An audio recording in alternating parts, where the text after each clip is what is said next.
Hello everyone, true English classes bye Ramesh sir में आपका स्वागत है। और दोस्तों, जैसा कि आप सभी को पता है, ग्राम सचिव का जो पेपर है वो 9 और 10 तारीख को डिसाइड हुआ है।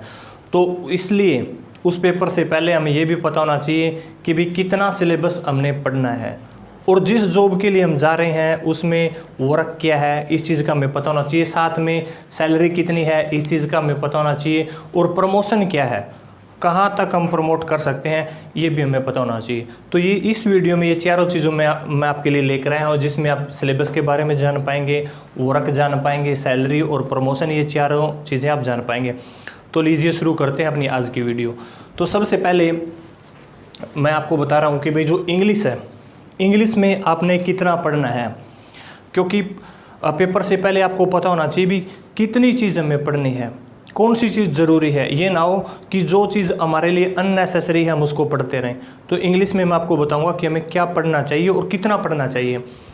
तो सबसे पहले यदि हम बात करें नाउन की, प्रोनाउन, एडजेक्टिव और यहाँ ये वर्ड है एडवर्ब, ये जो 4 चैप्टर हैं इनमें मैं आपको बता देता हूँ। नाउन, प्रोनाउन, एडजेक्टिव और एडवर्ब में मैं आपको बता देता हूँ क्या पूछा जाता है और किस तरीके से पूछा जाता है। तो सबसे पहले आपको ये पता होना चाहिए नाउन होती क्या है। जैसे भी किसी वस्तु का नाम है, ठीक है, ये पता होना चाहिए नाउन होती क्या है।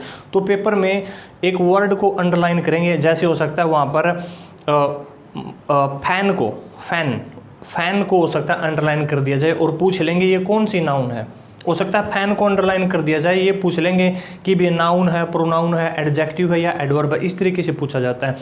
तो ये जो चारों चैप्टर हैं, नाउन, प्रोनाउन, एडजेक्टिव, एडवर्ब, इसमें हमें इनकी डेफिनेशन का पता होना चाहिए, पहचान कर सकें हम, एडवर्ब की पहचान कर सकें, एडजेक्टिव की पहचान कर सकें, और साथ में इनकी जो काइंड्स है उसका भी हमें पता होना चाहिए। जैसे हो सकता है इंडियन आपसे पूछा जाए कि भी इंडियन क्या है, इंडियन को हो सकता है वहाँ पे अंडरलाइन किया जाए। तो इस तरीके से ये चारों चीज़ें, इनकी डेफिनेशन और इनकी जो काइंड्स है वो आपके लिए ज़रूरी है, ताकि आप पेपर में पहचान सकें। जैसे हो सकता है पूछ ले पेन क्या है, पेन नाउन है तो कौन सी नाउन है, ठीक है, तो आपको पता होना चाहिए इट्स एब्स्ट्रैक्ट नाउन, इस तरीके से। अब हम बात करते हैं प्रीपोजिशंस की, ठीक है। प्रीपोजिशन नाम से पता चलता है जो पोजिशन बताए, जो नाउन और प्रोनाउन के आगे उसकी जो विशेषता बताए, तो जो उसकी पोजीशन के बारे में बताए। तो जो प्रीपोजिशंस हैं इसमें रूल पूछा जाता है। जैसे भाई फिक्स्ड होती हैं कुछ प्रीपोजिशंस, जैसे जूनियर के साथ में टू, सीनियर के साथ में टू, प्रेपर के साथ में टू। तो इस तरीके से ये जो रूल्स आपको आने चाहिए।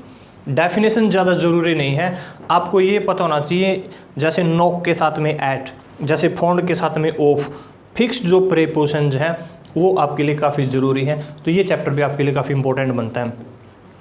नेक्स्ट यदि हम बात करें वॉइस आप HHSC में आप उठा के देखोगे, एक्टिव वॉइस को पैसिव वॉइस में चेंज करना आता है। ऐसा कभी नहीं हुआ, मुश्किल से हुआ है कि भी पैसिव वॉइस को एक्टिव वॉइस में चेंज करना आया हो। तो ये चैप्टर भी आपके लिए इंपॉर्टेंट बनता है। यदि हम बात करते हैं नरेशन की बात करें, जिसको हम डायरेक्ट इनडायरेक्ट स्पीच भी बोलते हैं, रिपोर्टेड स्पीच भी जिसको हम बोलते हैं, इसका क्वेश्चन भी पूछा जा सकता है। और ये एक चीज़ और मैं बता देता हूँ, वॉइस और नरेशन में जो पूछे जाते हैं वो बेसिक्स से, आसान से पूछे जाते हैं बिल्कुल। टैग क्वेश्चन, इसको तो आप अंडरलाइन कर लो, टैग क्वेश्चन तो HHSC में पूछा ही जाता है, बिल्कुल आसान है, एक लाइन में आप सीख जाएंगे और 1 नंबर आपका इसमें पक्का हो जाएगा। ये बिल्कुल पक्का 101% पूछा जाता है। और यदि ग्राम सचिव की बात करें, उसमें क्लोज पक्का पूछा जाएगा भाई, चाहे आप लिख सकते हैं, क्लोज में से एक सेंटेंस पक्का पूछा जाएगा।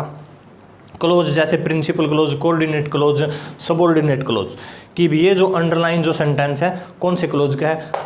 ग्राम सचिव के लिए मैं पक्का कहता हूँ, आपको क्लोज का पक्का पूछा जाएगा।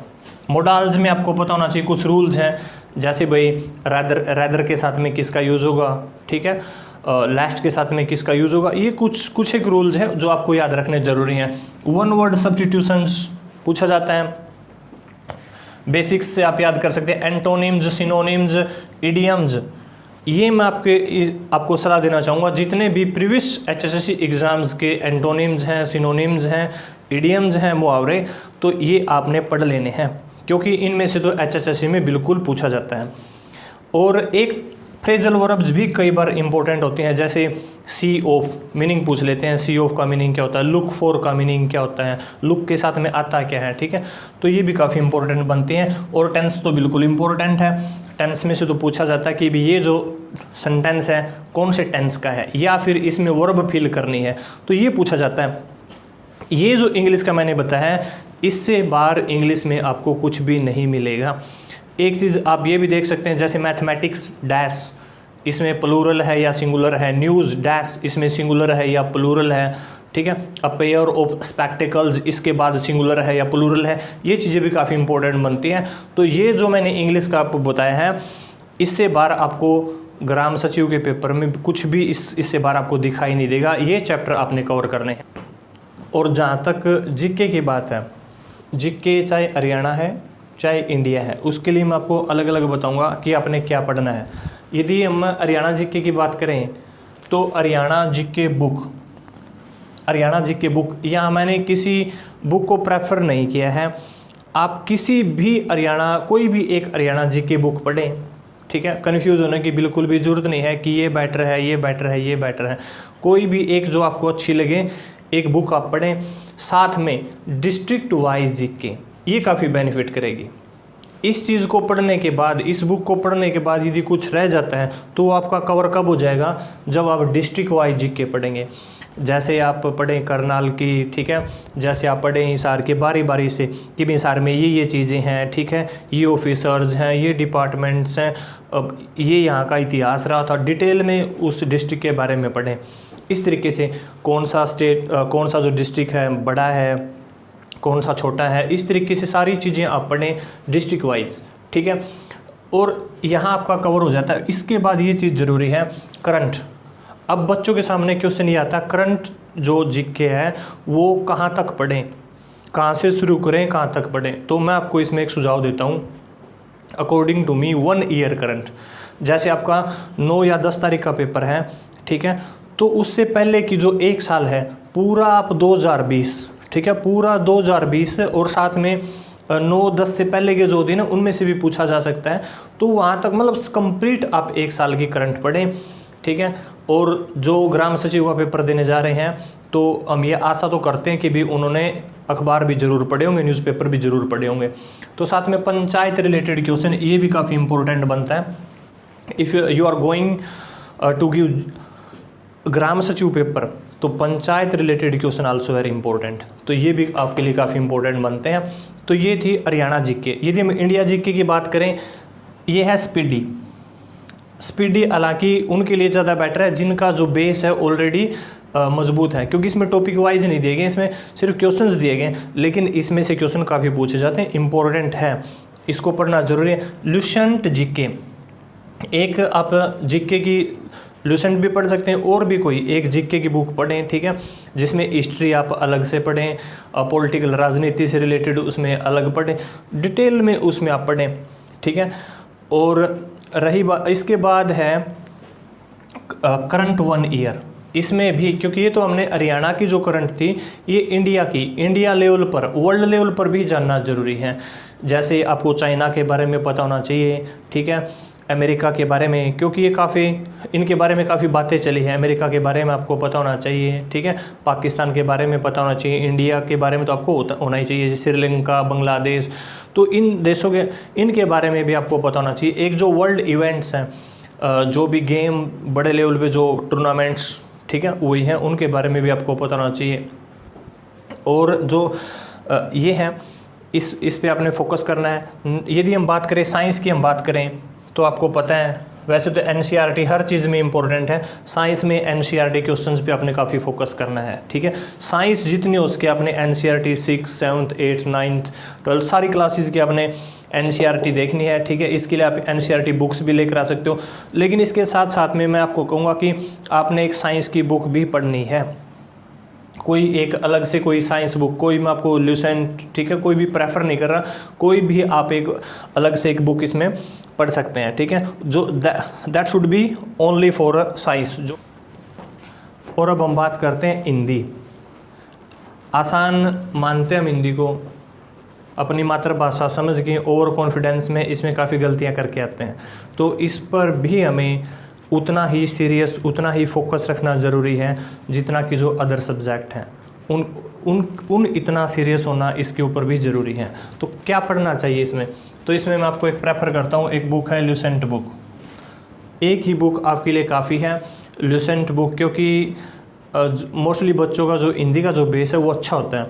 तो ल्यूसेंट बुक आपने पढ़नी है। इसके अलावा जैसे जो पहले जो HSC प्रीवियस जो अपने एग्ज़ाम हुए हैं उनमें क्या पूछा गया है, जैसे हमने देखा था कि भी पीछे जो एग्ज़ाम्स थे उनमें मोस्टली फोकस था वाच्य के ऊपर, काफ़ी फोकस था, ठीक है। तो इनके ऊपर भी हमने फोकस करना है, ठीक है। उच्चारण स्थल क्या है, संधि विच्छेद, समास, ये सारी चीज़ें। और कई बार हम जो रस हैं उनको इग्नोर कर देते हैं, वो भी आपको आने चाहिए। तो इस एक बुक के द्वारा ये सारी चीज़ें, आप वर्ण है, ये सारी चीज़ें आप कंप्लीट कर सकते हो। तो ये एक बुक मैं आपको प्रेफर करता हूँ इसके लिए। यदि हम बात करें, यदि कंप्यूटर की बात करें, तो कंप्यूटर में आपने देखा था, इसमें पहले तो आपका जो बेस है आपको पहले इसका पता होना चाहिए, कंप्यूटर का पहले नॉलेज होना चाहिए कुछ, ठीक है।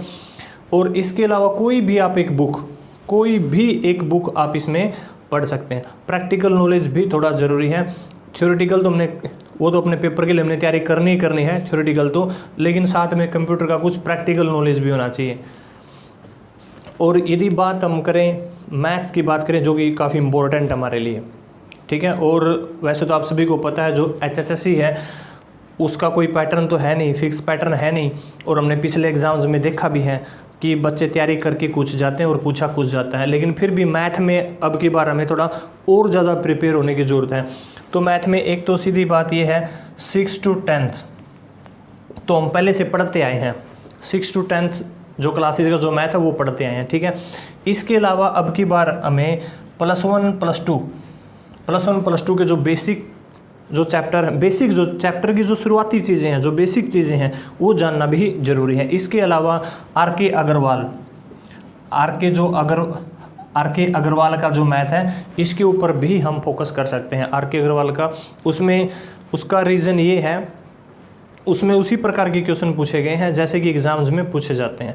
तो ये 3 चीज़ें ये हमने अब की बार अलग से ऐड की है, क्योंकि +1 +2 जो कंपटीशन है उसको देखते हुए +1 +2 का जो मैथ है उसके जो बेसिक्स क्वेश्चन हैं वो पूछे जाते हैं। तो 6 to 10th की जितने भी जो भी टॉपिक्स हैं वो हमें आने चाहिए, ठीक है। +1 +2 और साथ में आर के अग्रवाल से हम प्रैक्टिस कर सकते हैं। तो ये सारी चीज़ें हैं, ये जो टॉपिक्स हैं वो आपको काफ़ी आना ज़रूरी है। और एक चीज़ और, ग्राम सचिव में करंट अफेयर से काफ़ी क्वेश्चन पूछे जाएंगे, ये पक्का है। तो करंट अफेयर्स में आपने 1 साल की जो पूरी करंट है वो पढ़ लेनी है, चाहे स्पोर्ट्स से रिलेटेड है, किसी भी चीज़ से, फिल्म से रिलेटेड है या फिर पॉलिटिशियन से रिलेटेड है, वो सारी चीज़ें आपने पढ़ लेनी है। तो ये सारी चीज़ें पढ़ के, कंपटीशन काफ़ी टफ है, आपको पता है कि 900 बच्चे हैं वो फाइटिंग कर रहे हैं 1 प्लेस के लिए। तो ये सारी चीज़ें पढ़ के हम मुकाबले में आ सकते हैं। तो वो सारा सिलेबस कंप्लीट करने के बाद, पूरी प्रोसेस होने के बाद यदि आपको जॉब मिल जाती है तब प्रश्न उठता है कि काम क्या करना है। तो मैं आपको बता देता हूँ, जो वर्क है उसमें बजट से रिलेटेड काम मतलब ज़मीन से रिलेटेड काम तो है पटवारी का, लेकिन जो मनी से रिलेटेड काम है वो है ग्राम सचिव का। यानी कोई गली बननी है, कोई और प्लेस बनना है गाँव में, तो उसके लिए कितनी मनी की ज़रूरत है, कितने रुपए की ज़रूरत है, उसके लिए प्रस्ताव भेजा जाता है ग्राम सचिव के द्वारा। और जो मनी है वो उन्हीं के पास आती है, ग्राम सचिव के थ्रू ही जो सरपंच के पास वो मनी आती है। इसके अलावा जितनी भी स्कीम्स हैं उनकी जानकारी देने का जो काम है वो भी ग्राम सचिव के द्वारा किया जाता है। राशन कार्ड मतलब किस कैटेगरी का कार्ड बनना है, किस व्यक्ति का किस कैटेगरी का किस प्रकार का कार्ड बनना है, ये भी ग्राम सचिव का काम है। सरकारी योजनाओं की जानकारी देना, जैसे कि मैंने आपको पहले बताया है। मनरेगा का काम है कि भी किस प्लेस पर कितने काम की ज़रूरत है, कितने काम करने वालों की ज़रूरत है, ये भी उनके अंडर होता है। आवास, यानी आपको पता होगा गरीब लोगों को मकान बना के दिए जाते हैं गांव में, तो उसके लिए क्या ये व्यक्ति योग्य है इस घर, इसको मकान दिया जाना चाहिए, वो सारी चीज़ें उसमें भी कहीं न कहीं ग्राम सचिव का हाथ होता है। और पंचायत डाटा, आपको पता है जो सरपंच है वो आते रहते हैं और जाते रहते हैं अपना कार्यकाल पूरा करने के बाद, लेकिन फिर भी उस गांव के जो ग्राम सचिव हैं उसके द्वारा उस गांव का कंप्लीट डाटा रखा जाता है, कंप्लीट जानकारी रखी जाती है। तो इस प्रकार का काम किया जाता है ग्राम सचिव के द्वारा। यदि बात करें हम इतना काम करने के बाद सैलरी कितनी मिलती है, कितने रुपए मिलते हैं, उसकी हम बात करें तो आप देख सकते हैं 19,900 से 63,200 तक उनकी पे है। और महंगाई बताए इसमें डिफरेंस जो अलाउंस है दैट इज़ 17% ऑफ बेसिक पे। 19,900 का 17%, यानी 17% और ऐड हो जाएगा किसमें, 19,900 में। इसके बाद हम HRA की बात करें, आज HRA आपको पता भी होगा 2 तरीके से मिलता है, 8% भी मिलता है और 16% भी मिलता है। 8% लोकल एरिया में यदि आपकी ड्यूटी है तब मिलता है, 16% यदि आपकी किसी बड़े शहर में ड्यूटी है और वहाँ आप रह रहे हो, रूम लेके आप रेंट पे रह रहे हो वहाँ, तो आपको 16% दिया जाता है। लेकिन एक चीज़ आपने ध्यान रखनी है, 8% तो मिलना ही मिलना है। ये भी जो 8% है या जितना आपको मिलता है ये भी ऐड हो जाता है आपका बेसिक पे में। इसके अलावा जो चिल्ड्रन एजुकेशन, इसके ऊपर भी रुपए मिलते हैं, यानी 2 बच्चों तक मिलते हैं और 1100 रुपये मिलते हैं आपको पर मंथ, ये आप देख सकते हैं। और ये भी आपका फिर जितने भी बनते हैं साल के वो दोनों बच्चों के, वो भी ऐड हो जाते हैं आपके बेसिक पे में। तो इस तरीके से मैं आपको पूरा कंप्लीट बता देता हूँ। इस तरीके से आपके जो रुपए मिलते हैं, सैलरी इन हैंड जो फर्स्ट सैलरी आपको मिलती है वो 25,000 से 26,000 के आसपास, 25,000 से 26,000 के आसपास मिलती है आपको। आपको लगता होगा ये कम है, लेकिन इसमें 3% से 4% तक की बढ़ोतरी होती रहती है। यानी फर्स्ट है ये, यदि आप ग्राम सचिव से आज पूछोगे तो हो सकता है उसकी आज सैलरी काफ़ी हो, लेकिन जो फर्स्ट सैलरी है उसकी हम बात करें धीरे धीरे उसमें इंक्रीज होता रहता है। तो ये इसकी सैलरी है। यदि हम बात करें, if you talk about promotion, यदि हम प्रमोशन की बात करें तो इसमें प्रमोशन भी है। और प्रमोशन इसमें आप 2 स्टेप आगे जा सकते हो। जो फर्स्ट स्टेप है that is social education, panchayat officer भी इसको सीधा बोल देते हैं, social education and panchayat officer, ठीक है। And after that you can become BDO, इसके बाद आप BDO भी बन सकते हो। तो ये एक प्रोसेस है जो आपके लिए जानना ज़रूरी है, क्योंकि 9 और 10 तारीख को आपका एग्ज़ाम हो, तो उससे पहले जिस एग्ज़ाम के लिए आप जा रहे हो उसकी कंप्लीट जानकारी आपके पास होनी चाहिए, क्योंकि इससे रिलेटेड क्वेश्चन भी पूछा जा सकता है, BDO वगैरह से, पंचायत ऑफिसर से रिलेटेड क्वेश्चन पूछा जा सकता है। इसके अलावा ये इस चैनल के ऊपर इंग्लिश के जो प्रैक्टिस सेट हैं, 17 English practice set we have uploaded, वो हम अपलोड कर चुके हैं। इसके अलावा जितने भी HSSC टॉपिक्स हैं, नाउन की बात, प्रोनाउन, एडजेक्टिव, एडवर्ब, कोई भी टॉपिक आप इस चैनल के ऊपर सर्च कर सकते हो, जो कि HSSC के लिए काफ़ी बेनिफिशियल हैं। तो ये सारी चीज़ें आप देख सकते हो। और यदि आपको ये सारी चीज़ें अच्छी लग रही हैं तो चैनल को सब्सक्राइब कीजिएगा, बेल आइकन को प्रेस कीजिएगा, ताकि मेरी हर वीडियो का नोटिफिकेशन सबसे पहले आपके पास पहुँचे। Thanks for watching, thank you, good bye.